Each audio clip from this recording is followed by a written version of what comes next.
माझं नाव सत्यनारायण मंत्री. मी आयुर्वेदिकचं 10 वर्षांनी काम करतोय. आपले तांबोळकर साहेब आहेत पारदेवाडीचे, त्यांच्या माध्यमातून आयुर्वेदिक औषध दिलं गचकरणसाठी आणि काय त्यांच्या पिंढऱ्या ओढत होत्या किंवा त्यांच्याच तोंडून ऐकू. तुमचं नाव सांगा. जरा जोरात बोला.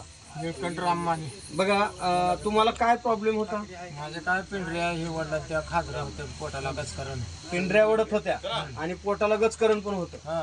आपलं औषध आयुर्वेदिक घेऊन किती दिवस झालं? काय फरक पडला? 2 आठवडे म्हणतात, हा. 3 आठवडे. बरोबर आहे. जवळपास 2 आठवड्याच्या पुढे झालंय. जवळपास 17 दिवस झाले आज. बरोबर आहे. मी सांगतो कारण मी तारीख सुद्धा आहे माझ्याकडे. 17 दिवसामध्ये गचकरण आता राहिलं का संपलं? मला दावलं पण इथं मुलाखतीमध्ये सांगा. क्लिअर झाले.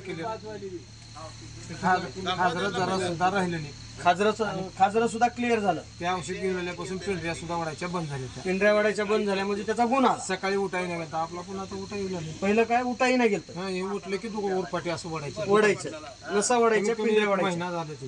हा तुम्ही गटलो त्याच्यात औषध घेतलं कमी झालं. आता कमी झालं आपल्या औषधानं. आयुर्वेदिकचा गुण आलाय. आता आमच्या आयुर्वेदिक वरून आमच्यावर 100% गॅरंटी बसली का? अजून कमी झाले म्हणजे गॅरंटी आहेच. हा बस. जे आपण अशी ठावे ते जरूर इतरांना सांगावे.